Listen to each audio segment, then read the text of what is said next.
Bismillahirrahmanirrahim. Assalamualaikum. How are you all? I hope you all are fine. So we are going to start with the subject chemistry from the class 10th. हम लोग very first chapter of the class 10th से start करते हैं क्योंकि ये book continuation में है from the class 9th.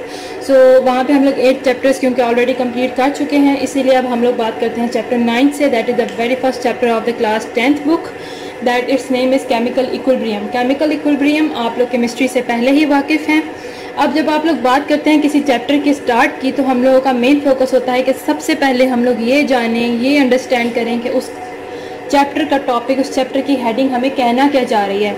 ये है केमिकल इक्विलिब्रियम. केमिकल यानी कि केमिस्ट्री से रिलेटेड है, केमिकल रिएक्शंस से रिलेटेड है. और उसके बाद है इक्विलिब्रियम यानी कि ये क्या है कि यानी कि स्टेट ऑफ बैलेंस, यानी कि बैलेंस किस तरह से मेंटेन रहता है. ठीक है. इक्विलिब्रियम के नाम से हमारे माइंड में जो फर्स्ट वर्ड आता है that is the name of the balance. अब हम लोग बात करते हैं इंट्रोडक्शन से. हम लोग ये कहते हैं कि कुछ भी जो फिज़िकल या केमिकल चेंजेस आते हैं किसी भी चीज़ में, किसी भी रियल लाइफ एग्जांपल में, वो जब एक हद तक जाकर वो स्टॉप हो जाती हैं जब वो काम कंप्लीट हो चुका है. अगर कोई फिज़िकल चेंज आ रही है तो वो कंप्लीट हो जाती है एंड तक. अगर कोई केमिकल चेंज आ रही है वो तो वो पूरा प्रोसेस होता हुआ एंड तक जाकर कंप्लीट हो जाता है. तो इसी तरह हम लोग बात करते हैं एक कंप्लीट रिएक्शन की. A reaction is considered as a complete reaction when we say that all of its reactants have been converted into the products. हम कहते हैं कि एक रिएक्शन कंप्लीट तब होता है जब उसके तमाम के तमाम रिएक्टेंट्स जो हैं प्रोडक्ट्स में कन्वर्ट हो चुके होते हैं. ये स्टॉप पॉइंट है, इससे आगे रिएक्शन नहीं हो सकता. Then we say that it is a complete reaction. ठीक है. लेकिन असल में रियलिटी में क्या है, maximum of the reactions they are not completed. But in this case, the reactants are converted back into the reactants that are converting into the products, and the products that are being formed, they convert back into the reactants. Reactants products को बनाते हैं. तो बजाय इसके कि ये reaction यहीं पे स्टॉप हो जाए, यहीं पे कंप्लीट हो जाए, प्रोडक्ट्स दोबारा जाके रिएक्टेंट्स को प्रोड्यूस कर देते हैं. रिएक्टेंट्स फर्स्ट कर अगर कंबाइन हुए थे, कोई दो मॉलिक्यूल कंबाइन हुए थे, ये दोनों आपस में कंबाइन हुए तो प्रोडक्ट बना है, लेकिन उसी टाइम पे ये दोबारा ब्रेक डाउन होकर रिएक्टेंट्स को बना देगा. Then we say that it is a reversible reaction, क्योंकि यहाँ पे रिएक्शन दोबारा रिवर्स हो रहा है, दोबारा पीछे की तरफ जा रहा है. ये रिएक्शन कंप्लीट नहीं होता बल्कि साइकिल चलता जाता है. ये साइकिल स्टार्ट हो जाता है रिएक्टेंट प्रोडक्ट में, प्रोडक्ट दोबारा रिएक्टेंट्स में, रिएक्टेंट्स प्रोडक्ट्स में, और प्रोडक्ट्स दोबारा घूम के रिएक्टेंट्स की तरफ. हम कहते हैं कि ये एक साइकिल है. ठीक है. अब हम लोग कहते हैं कि बात करते हैं इक्विलिब्रियम स्टेट की. इक्विलिब्रियम स्टेट क्या है, यानी कि बैलेंस की स्टेट. वो केमिकल रिएक्शन की वो हालत जिसमें वो इक्विलिब्रियम में पहुंच जाता है, यानी कि एक बैलेंस को अचीव कर लेता है, बैलेंस को अटेन कर लेता है. और ऐसा सिर्फ और सिर्फ पॉसिबल हो सकता है रिवर्सिबल रिएक्शन में. ऐसा रिएक्शन जिसमें प्रोडक्ट्स दोबारा कंबाइन करके या ब्रेक डाउन होकर रिएक्टेंट्स बना देते हैं, that is called as reversible reaction. अब जैसे मैंने पहले एग्जांपल दिया कि सिर्फ सिंपली रिएक्टेंट्स कन्वर्ट हो रहे हैं प्रोडक्ट्स में, this is not a reversible reaction, this is a single way reaction. यहाँ पे कोई भी दोबारा कन्वर्ट नहीं हो रहा पीछे की तरफ. ठीक है. जो मैंने सेकंड यहाँ पे इक्वेशन दिया, reactants are converted into products and the products again are converted into the reactants. This is a reversible reaction, क्योंकि यहाँ पे दोबारा प्रोडक्ट्स जो है बने वो रिवर्स हो रहे हैं. अब उसमें पहुंच जाती है ये इक्विलिब्रियम स्टेट. अब हम लोग बात करते हैं इक्विलिब्रियम स्टेट होती क्या है. इक्विलिब्रियम का मतलब होता है बैलेंस.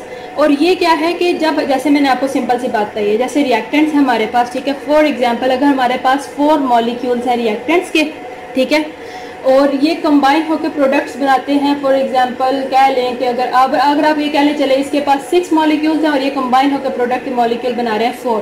ठीक है. फॉर एग्जांपल ये रिएक्टेंट्स थे 6 मॉलिक्यूल्स, प्रोडक्ट्स के थे 4 मॉलिक्यूल्स.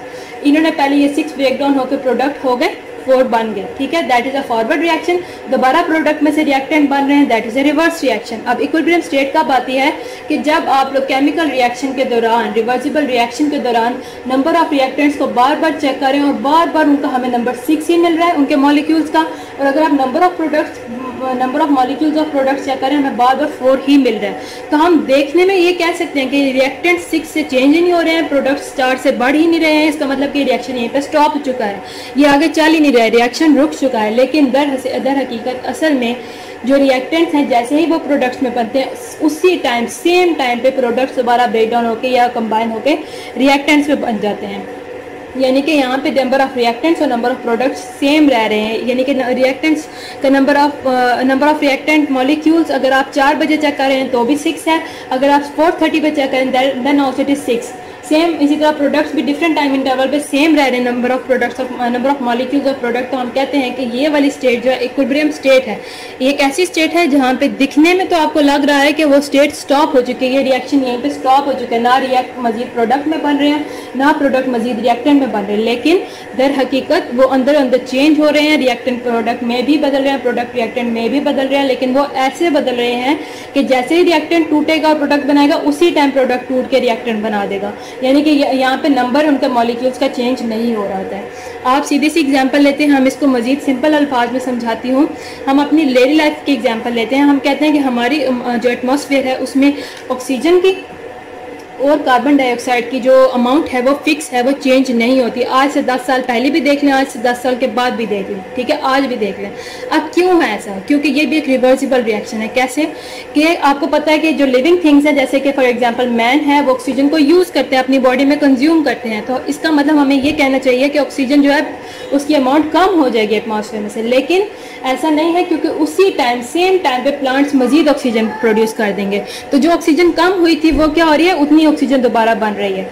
दूसरी बात पे बात करते हैं कार्बन डाइऑक्साइड की, क्योंकि मैन इसको प्रोड्यूस कर रहा है, इसका मतलब है कि एटमॉस्फेयर में कार्बन डाइऑक्साइड की अमाउंट ज़्यादा होनी चाहिए, लेकिन ऐसा नहीं है, वो भी फिक्स रहती है, क्योंकि जैसे ही मैन उसको प्रोड्यूस करता है साथ ही प्लांट्स उसको कंज्यूम कर लेते हैं, और इस तरह ये रिएक्शन चलता रहता है। ऑक्सीजन बन रही है, ऑक्सीजन यूज़ हो रही है, कार्बन डाइऑक्साइड प्रोड्यूस हो रही है, कार्बन डाइऑक्साइड यूज़ हो रही है। तो this reaction is never going to stop, और यहाँ पे ना ही उनके अमाउंट चेंज हो रही है, इसलिए हम लोग कहते हैं कि this is an equilibrium state of reversible reaction. ठीक है, सिंपल दूसरी एग्जांपल एक्वेटिक लाइफ में भी आप ले लें। एक्वेटिक लाइफ जैसे कि लेक है, उसमें भी एक्वेटिक प्लांट्स हैं, एक्वेटिक ऑर्गेनिजम्स हैं। एक्वेटिक ऑर्गेनिज्म ऑक्सीजन को यूज़ करेंगे, पानी में से ऑक्सीजन की मिकदार को कम होना चाहिए, लेकिन नहीं, प्लांट्स सेम टाइम पे ऑक्सीजन मजीद प्रोड्यूस कर रहे हैं। वैसे ही जो लिविंग ऑर्गेनिजम्स होंगे वो कार्बन डाइऑक्साइड को प्रोड्यूस करेंगे, पानी में कार्बन डाइऑक्साइड का लेवल हाई होना चाहिए, लेकिन नहीं, क्योंकि सेम टाइम पे प्लांट्स जो है उसको यूज़ कर रहे हैं कार्बन डाइऑक्साइड को। अब हम लोग बात करते हैं अपने अगले टॉपिक की, that is irreversible reaction and dynamic equilibrium. अब बात हो रही थी अभी तक रिवर्सिबल रिएक्शंस की कि रिवर्स हो रहे हैं। अब इरिवर्सिबल रिएक्शंस की बात करते हैं, ऐसे रिएक्शन जो रिवर्स बैक नहीं होते, पीछे की तरफ दोबारा मूव नहीं होते। यहाँ पे हम लोग बात करते हैं सबसे पहले दो टॉपिक्स की, दो हेडिंग्स की, दो डेफिनेशंस की, रिएक्टेंट्स और प्रोडक्ट्स की। अब रिएक्टेंट्स क्या होते हैं? हम ऐसे मॉलिक्यूल जो हमारे रिएक्शन के स्टार्ट में होते हैं, हमने उनको यूज़ करके प्रोडक्ट्स को बनाना होता है, that are called as the reactants. उसी तरह प्रोडक्ट्स हैं जो एंड प्रोडक्ट्स हैं जो हमें हासिल होते हैं किसी भी केमिकल रिएक्शन के एंड पे, they are called as products. For example simply I am taking this equation, 2 hydrogen के मॉलिक्यूल प्लस ऑक्सीजन का molecule, they are combining into each other to form 2 molecules of water. इनको heat चाहिए होती है साथ में, और ये जो जी मेंशन है इसका मतलब है कि ये गैशियस फॉर्म में है, यानी कि 2 हाइड्रोजन के मॉलिक्यूल और 1 ऑक्सीजन का मॉलिक्यूल जब कंबाइन करते हैं तो ये 2 वाटर के मॉलिक्यूल प्रोड्यूस करते हैं। और this is a single way reaction, irreversible reaction, ये दोबारा ब्रेकडाउन होकर पीछे नहीं जा रहा है, हमें सिर्फ यहाँ पे रिएक्टेंट्स से प्रोडक्ट्स मिले हैं। This is the product and these are the reactants. अब हम लोग नेक्स्ट बात करते हैं इरिवर्सिबल रिएक्शन।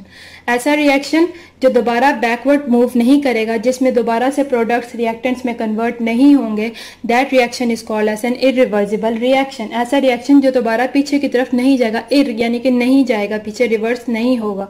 ये रिएक्शन को हम लोग कहते हैं कि ये एक कंप्लीट रिएक्शन है, क्योंकि ये एक पॉइंट पे आके स्टॉप हो जाता है। प्रोडक्ट्स हमें सारे के सारे मिल चुके होते हैं, रिएक्टेंट्स तमाम के तमाम यूज हो चुके होते हैं, और हम लोग इसको मेंशन करते हैं विद द सिंगल एरो। इसको हम लोग एक सिंगल एरो से मेंशन करते हैं इरिवर्सिबल रिएक्शन को।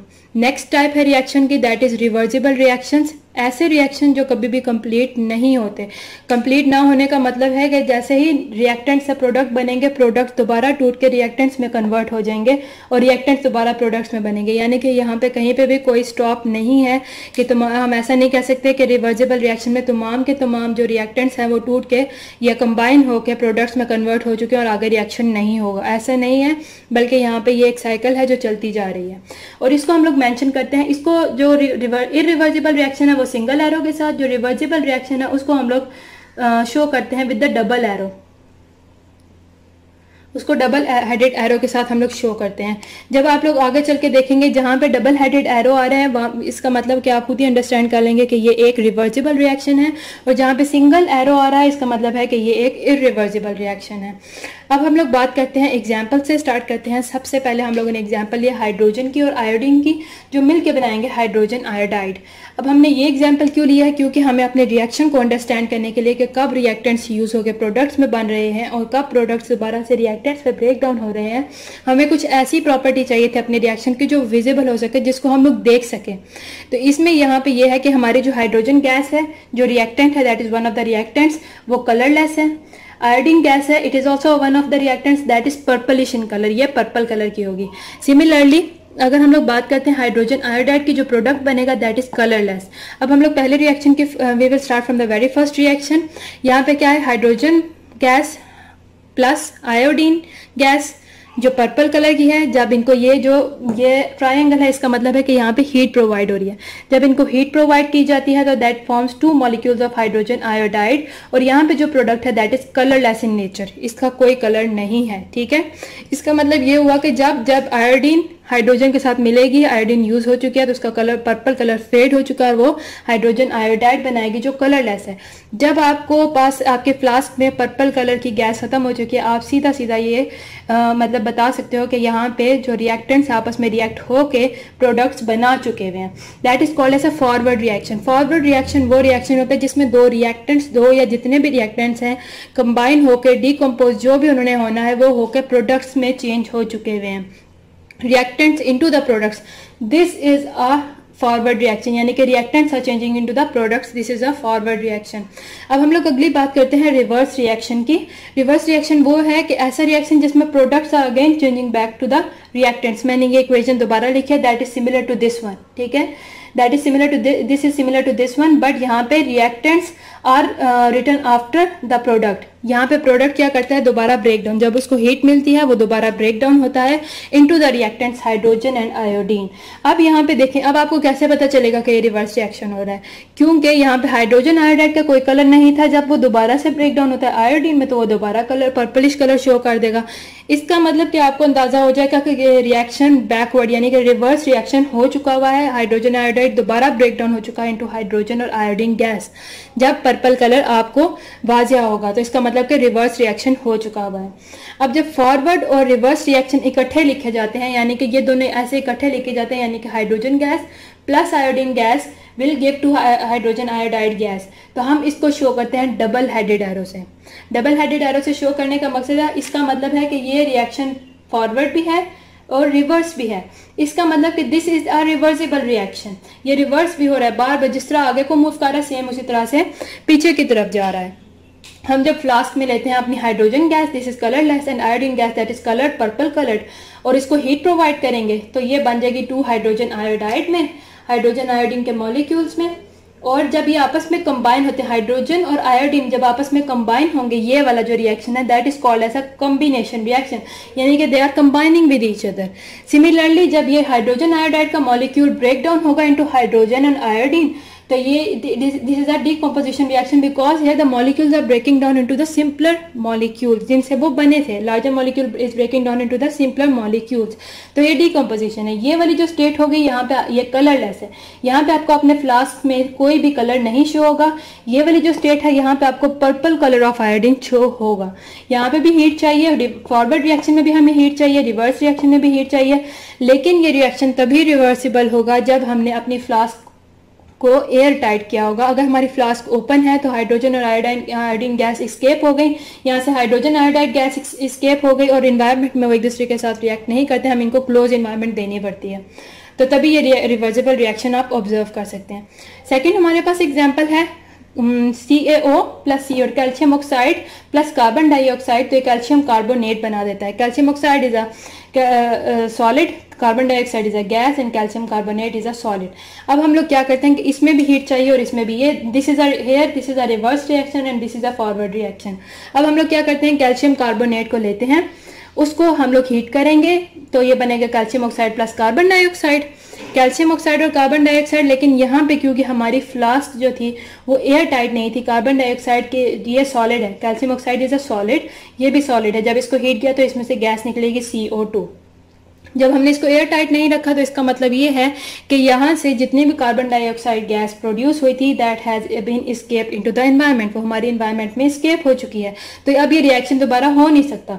ठीक है, अगर हम लोगों ने इसको रिएक्शन को रिवर्सिबल बनाना है, हमने इसकी साइकिल चलानी है, तो हमें चाहिए कि हम इसको एयर टाइट रखें। एयर टाइट फ्लास्क में रखेंगे, हम यहाँ पे कैल्शियम कार्बोनेट लेंगे, उसको हीट अप किया है, उसकी वजह से यहाँ पे कैल्शियम ऑक्साइड प्लस यहाँ पे कार्बन डाइऑक्साइड गैस प्रोड्यूस होगी, क्योंकि ये एयर टाइट है इसलिए यहाँ से एस्केप नहीं हो सकती है, और ये दोबारा जब हम इसको भी हीट प्रोवाइड करेंगे तो ये दोबारा पीछे की तरफ जाएगी। देखें मैंने इसको यहाँ पे रखा है, रिप्रेजेंट किया है with the double headed arrow, इसका मतलब कि this is a reversible cycle, और इसको मैंने रिप्रेजेंट किया है with the single headed arrow because this is an irreversible reaction, क्योंकि carbon dioxide has already been escaped, वो एस्केप हो चुकी है, अब वो रिएक्ट नहीं करेगी और ये रिएक्शन यहीं पे स्टॉप हो गया।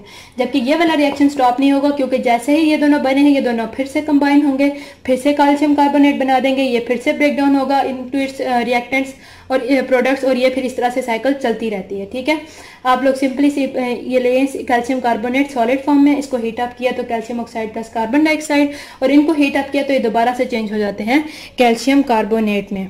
आई होप कि मेरा लेक्चर आपको इजी लगा होगा और आपको अब तक के जितने कॉन्सेप्ट हैं वो क्लियर हो चुके होंगे। अगर आपको कुछ भी इशू है तो आप मुझसे कांटेक्ट कर सकते हैं, आप वीडियो में अपने क्वेरीज पूछ सकते हैं मुझसे। I will be here to help you. Thank you so much. अल्लाह हाफिज़।